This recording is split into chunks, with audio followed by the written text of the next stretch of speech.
Shamantakas Infraswari, Shamantakas Aurum. Premium 2, 3 and 4 BHK luxurious apartments near Pragati Nagar, Kaman, Bajpalli, Hyderabad. ఈరోజు విశాఖపట్నంలో municipal corporation మరియు urban authority మీద review కోసం ఇక్కడికి వచ్చాను. యాక్చువల్గా ఇవాళ మార్నింగ్ 7 to 9 ఫిజికల్గా ఏదైనా చూస్తామనే ఉద్దేశంతో పర్టికులర్గా స్వచ్ఛ ఆంధ్ర స్వచ్ఛ భారత్లో పార్ట్ అయినటువంటి ఈ ప్లాంట్ వేస్ట్ ఎనర్జీ ప్లాంట్ చూడాలని యాక్చువల్గా నేను కమిషనర్ గారికి చెప్పాను. అయితే దానికి సంబంధించిన అంటే ఈ ఏరియాకి సంబంధించిన ఎమ్మెల్యే గంటా శ్రీనివాస్ గారు కావటం ఆయన కూడా ఇన్ఫార్మ్ చేయడం జరిగింది. తర్వాత 9 నుంచి ఈవినింగ్ 3:30 దాకా అధికారులతో రివ్యూస్ పెట్టుకున్నాను. టౌన్ ప్లానింగ్ కావచ్చు, ఇలా మెయింటెనెన్స్ కావచ్చు, బిల్డింగ్స్ కావచ్చు, అర్బన్ అథారిటీస్ కావచ్చు, ఫైనాన్షియల్ పొజిషన్ కావచ్చు, వీటి మీద 3:30కి మళ్ళా ఈ మున్సిపల్ కార్పొరేషన్ సంబంధించిన ఎమ్మెల్యేలు అందరితో యాక్చువల్గా ఇంట్రాక్షన్, వాళ్ళ సమస్యలు ఇవన్నీ తెలుసుకొని ఏం చేయాలనే ఒక ప్లాన్ కోసం ఇక్కడికి రావటం జరిగింది. అయితే ఈ వేస్ట్ ఎనర్జీ ప్లాంట్ అనేది మన రాష్ట్రంలో, ఆంధ్రప్రదేశ్ రాష్ట్రంలో this is the first plant. Combined ఆంధ్రాలో కూడా ఇదే ఫస్ట్ ప్లాంట్. ఎందుకంటే 2014 నుంచి 19 దాకా నేను మినిస్టర్గా ఉన్నప్పుడు అమరావతి రాజధాని కోసంగా అనేక దేశ విదేశాలు తిరిగాం. టోక్యో కావచ్చు, సింగపూర్ కావచ్చు, చైనా, జపాన్, రష్యా అనేక అక్కడంతా యాక్చువల్గా దీని మీద సాలిడ్ వేస్ట్ మీద స్టడీ చేసాం. Solid waste, liquid waste. ఈరోజు సింగపూర్ తీసుకుంటే 720 చదరపు కిలోమీటర్ల ఏరియా, మన Visakhapatnam municipal corporation 620, 650 almost equal.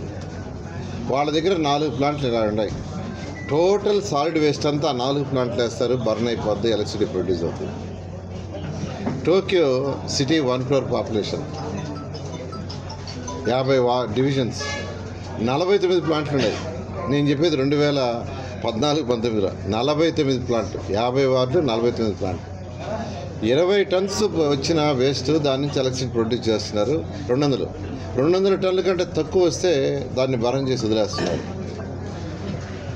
ఇలా ఉంటే వాటిలన్నిటి స్టడీ చేసి ఆ రోజు మన ముఖ్యమంత్రి గారు Swachh Bharat convener, prime minister Narendra Modi గారు ఆ రోజు 7 మంది సీఎంలతో కమిటీ వేశారు.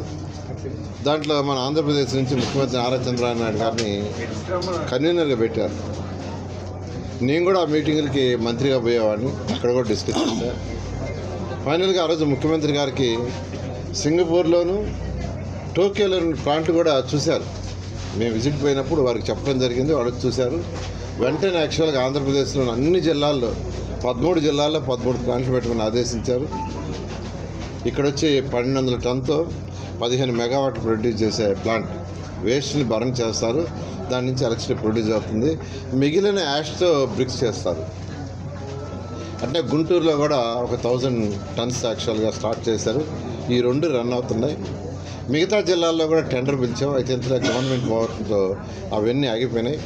రీసెంట్గానే ముఖ్యమంత్రి గారు వారి రివ్యూలో చెప్పారు, మీరు 2014-19 ఏదైతే ప్లాన్ చేశారో దాంతో ఇంకా లేటెస్ట్ టెక్నాలజీ ఏమన్నా ఉంటే, వేస్ట్ ఎనర్జీ ప్లాంట్లే కాకుండా ఇంకా లేటెస్ట్ టెక్నాలజీ చేయమన్నారు. దాని మీద కూడా స్టడీ చేస్తున్నాం.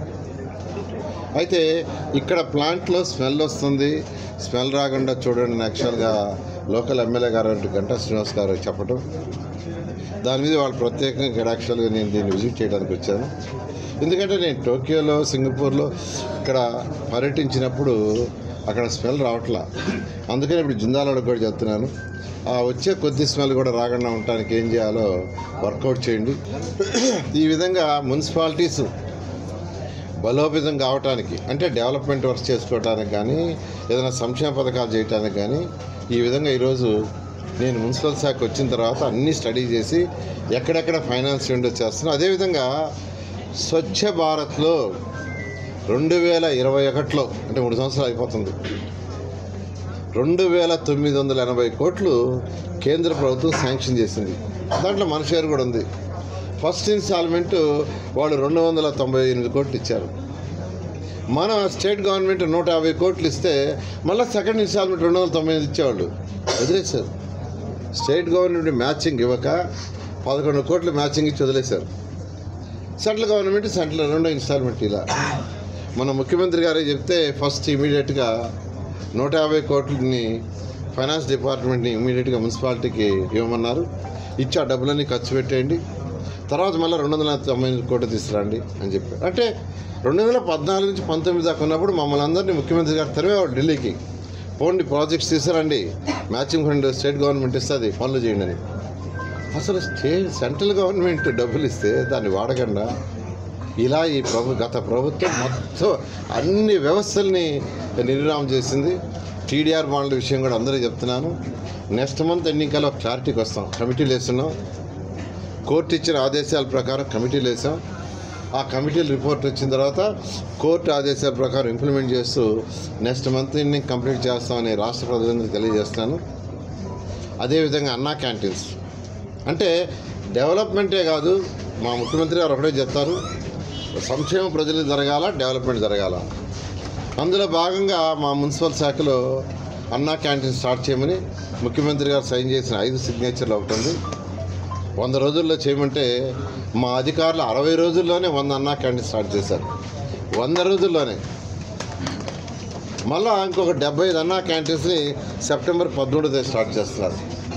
మరొక మా అధికారులు అయితే 203 అన్నా క్యాంటీన్స్లో 2గా వాళ్ళ టెక్నాలజీ ఏం వాడుతున్నారు దాన్ని యాక్చువల్గా చేస్తారు. ఎందుకంటే టోక్యోలో అయితే పెద్ద పెద్ద అపార్ట్మెంట్స్ 100 అంతస్తులు 80 అంతస్తులు ఉంటాయి, వాటి మధ్యలోనే ఉంటుంది. మేము చూసి వచ్చాం, నేను ముఖ్యమంత్రి గారు కూడా ఆ రోజు చూసి వచ్చాం. అందువల్ల వాళ్ళకు కూడా చెప్తున్నాం, అవి కూడా స్టడీ చేయండి, వాళ్ళు ఎలా చేస్తున్నారో చేస్తే ఆ విధంగా ఏదైనా మార్పులు చేర్పులు చేయండి. దాని నుంచి ప్రభుత్వం నుంచి ఏం సపోర్ట్ కావాల్సిన చేస్తామని తెలియజేస్తాను. అందుకని ఇక్కడున్న లోకల్ వాళ్ళందరికీ తెలియజేస్తున్నాను, ఎమ్మెల్యే గారి యొక్క రిక్వెస్ట్ మీద ఖచ్చితంగా ఈ ప్లాంట్ కానీ గుంటూరు ప్లాంట్ కానీ వాటిని మోడర్నైజ్ చేసి స్మెల్ రాకుండా చేయడం జరుగుతుందని మీ అందరికీ తెలియజేస్తున్నాను. మీ అందరికీ తెలుసు, గత ప్రభుత్వం వైఎస్ఆర్సీ ప్రభుత్వంలో అన్ని వ్యవస్థలు నిర్వహణమైపోయాయి. అసలు ఎక్కడేముందో తెలియదు, ఎవరేం చేశారో తెలియదు. ఎందుకంటే ముఖ్యమంత్రి గారు ఇంట్లో కూర్చున్నారు, ఆయన బయటికి రాలా. ఎక్కడికక్కడ ఎమ్మెల్యేలు మంత్రులు వాడి స్ట్రక్చర్ చేశారు. బహుశా వాళ్ళకు కూడా తెలియదేమో. నేను అడిగాను, ఈ ప్లాంట్ ఎవరన్నా 5 సంవత్సరాలు విజిట్ చేశారంటే ఎవరు విజిట్ చేయలేదు సార్ అన్నారు. ఏ మంత్రి విజిట్ చేయలేదని. ఒక ప్లాంట్ ఇలాంటిది ఇన్నోవేటివ్గా తెచ్చినప్పుడు ఇట్లాంటి చూడాలా, స్టడీ చేయాలా, పెట్టాలా. నేనైతే యాక్చువల్గా ఫస్ట్ ఢిల్లీలో ప్లాంట్ ఉంది, 24 మెగావాట్స్ ప్రొడ్యూస్ చేస్తారు, 2000 టన్స్. ఫస్ట్ దాని మీద చూశాను. ఆ తర్వాత విదేశాల్లో చేశాను. గత ప్రభుత్వం అన్నీ వదిలేసింది. ఈరోజు నా డిపార్ట్మెంట్ తీసుకుంటే ఎక్కడే ఉందో తెలియదు. 2 నెలల నుంచి కంప్లీట్గా విజయవాడని కూర్చొని అధికారులను పిలిచి అన్ని కార్పొరేషన్లు మున్సిపాలిటీస్ రివ్యూ చేస్తూనే ఉండాలి. బయటకు కూడా పోవటానికి టైం లేక. ఎందుకంటే టీడీఆర్ బాండ్స్ కావచ్చు, ప్లాన్లు, టౌన్ ప్లానింగ్ కావచ్చు, అన్నీ అసలు అస్తవ్యస్తంగా ఉన్నాయి. అయితే 6 నెలల్లో మా మున్సిపల్ డిపార్ట్మెంట్ ట్రాక్లోకి వస్తుంది.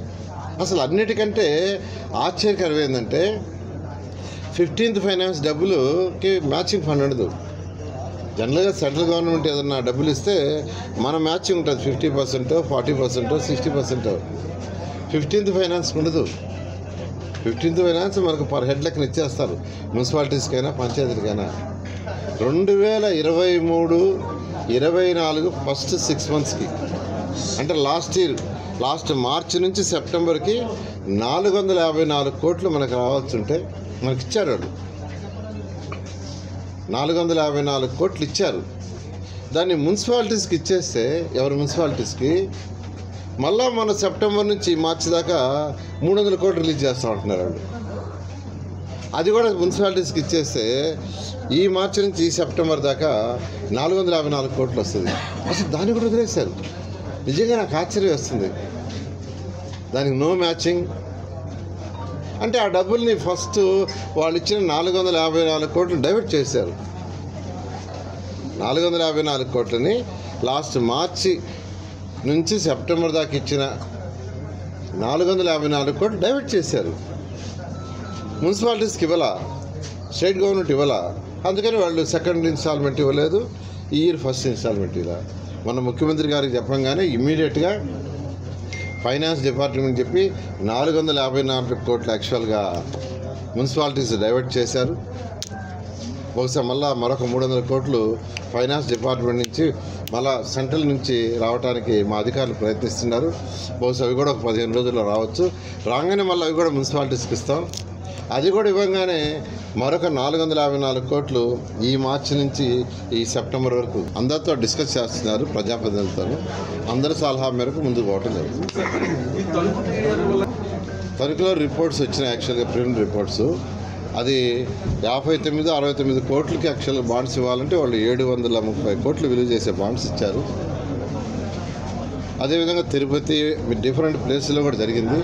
అన్నింటిలో కమిటీ వేసాము. రిపోర్ట్స్ అన్నీ త్వరలో వస్తాయి. అవన్నీ స్టడీ చేసేసి ఏదైతే కోర్టు ఆదేశించిందో దాని ప్రకారం నెక్స్ట్ మంత్ ఎండింగ్ లోపల అన్ని దగ్గర బాండ్స్ రిలీజ్ చేస్తాం. మరిన్ని వీడియోస్ కోసం ఛానల్ ని సబ్స్క్రైబ్ చేయండి. లేటెస్ట్ అప్డేట్స్ కోసం వాట్సాప్ ఛానల్ ని ఫాలో చేయండి. అండ్ లింక్ డిస్క్రిప్షన్ లో ఉంది.